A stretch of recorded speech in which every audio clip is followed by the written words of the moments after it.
Латвия, Литва и Эстония вместе с главой дипломатии Евросоюза Каи Каллас заняли наиболее непримиримую позицию в отношении перспектив мира на Украине. Кроме того, они настаивают на немедленной конфискации замороженных активов России. Этим Прибалтика создает для себя такое будущее, какого больше всего боится. У вас уже были шансы, ребята. Вы этими шансами не воспользовались. Вы их просто провалили. Так глава МИД России Сергей Лавров ответил на заявление из Евросоюза о необходимости присутствия европейских представителей за столом переговоров по Украине. В Брюсселе смерть, как хотят участвовать. Еврочиновники суетятся, увещевают, изыскивают доводы, но чаще всего угрожают. Поэтому чем больше стараются, тем больше подтверждают правильность решения не допускать их до реальной дипломатии. Особое рвение, как ни парадоксально, проявляют прибалты. К примеру, глава МИД Литвы Кястутис Будрис предлагает срочно конфисковать российские суверенные активы, замороженные в депозитариях Евросоюза. Сейчас самое время принять решение, давайте действовать. В противном случае Европа упустит возможность сыграть важную роль, тараторил министр в интервью Bloomberg. Первоочередной задачей для Европы является участие в переговорах. Мы должны получить право на участие в переговорах. Мы должны получить рычаги влияния. Откуда они взяли мысль, что если Россию ограбить, это даст на нее рычаг давления? Кто сказал, что капитуляцию Москвы можно купить за ее же деньги? Казалось бы, даже в случае Литвы не может быть министра иностранных дел более неадекватного и по-человечески неприятного, чем предыдущий Габриэлюс Лансбергис. Но Прибалтика – это Прибалтика. Там ни один рекорд по части русофобской глупости долго не держится. И вот уже Будрис носится с мыслью, будто репутация вора добавляет к влиятельности. Прежде он был советником по вопросам безопасности у президента Дали Грибаускайте. Но не только поэтому Грибаускайте вела себя в отношении России столь агрессивным образом. Литовская элита в принципе не разбирается в вопросах безопасности, ей для этого воображения не хватает. Люди, возомнившие, будто Россию можно разгромить военным путем за счет донатов Украине, на придумку, казалось бы, богаты, но это скорее признак шаблонного мышления, чем развитого воображения. А для безопасности было бы лучше, чтобы прибалты его развивали. Представим, например, такой вариант. Через 10 лет при президенте Джей Ди Венсе США выходят из НАТО, через 15 лет попытка нового передела на Балканах в пользу мусульман вызывает раскол в европейской части блока, а через 25 лет его распад. Одновременно Китай и Россия заключают военный союз, к концу века Европа становится ареной прокси-войны между США, КНР и мусульманским миром, а Россия ради защиты Калининграда забирает у Евросоюза в счет оплаты долга Прибалтику. Хотя стоимости Литвы вряд ли хватит даже на погашение накопившихся с тех пор процентов. Это может показаться завиральным сценарием, но всего 20 лет назад еще более завиральным выглядел сценарий, при котором северные корейцы гоняются по Курской области за украинцами на американских танках. Но в битве фантазий всегда побеждает жизнь.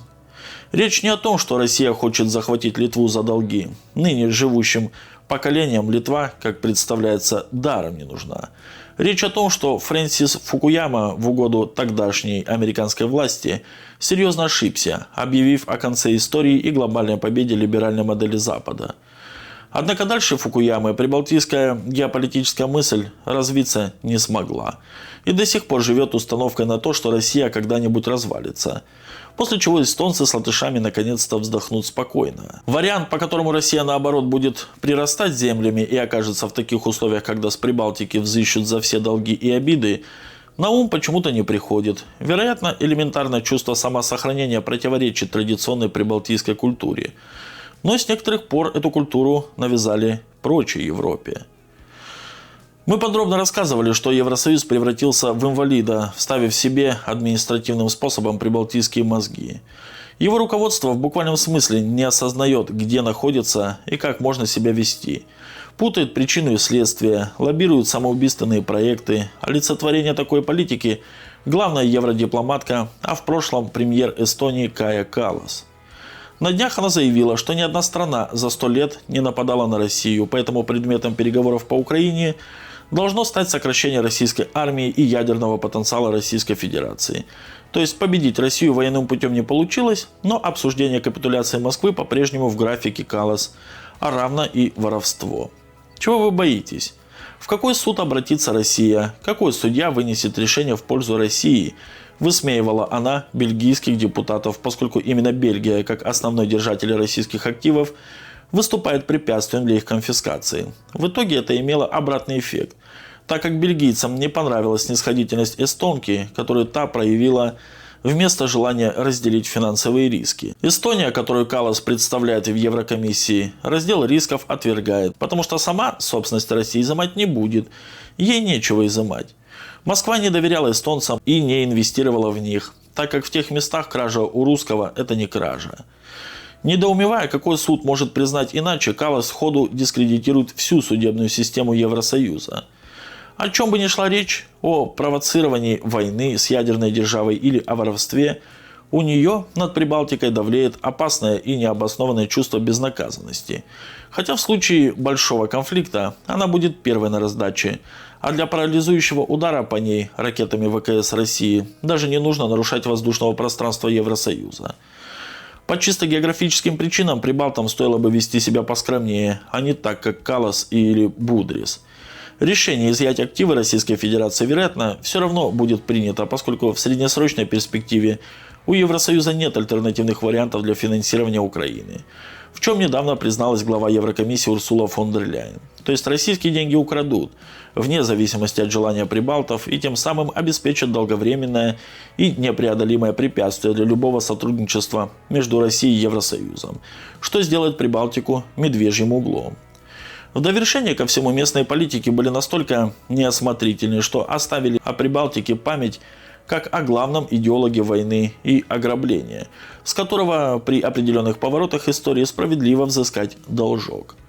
Они хотели, чтобы на них, как организаторов кровопускающих мероприятий против России, воровства ее активов, обратили внимание. Ну, допустим, обратили. Неужели стало легче? Совместной задачей России и Запада является недопущение полномасштабной войны между ними, что пока кажется реальным, слишком велики риски для обеих сторон. Но долговые ведомости хранятся долго, а Фукуяма, как было сказано ранее, ошибся самым жестоким образом. Мифоплетством о России, поглощающей Прибалтику, Евросоюз оправдывает свою циничную политику сегодня. Но провокациями и шантажом делает много для того, чтобы эти страхи материализовались послезавтра. Потому что даже флегматичную и погруженную в другие приоритеты супердержаву нельзя провоцировать бесконечно, считая, будто эти провокации никто не фиксирует для истории или контрольно-ревизионной комиссии. Это единственное, зачем сейчас может понадобиться Европа за столом переговоров об Украине для внушения во имя общего будущего. Уймите своих прибалтов, пока не накликали беду, как украинцы. Вот такие новости, друзья.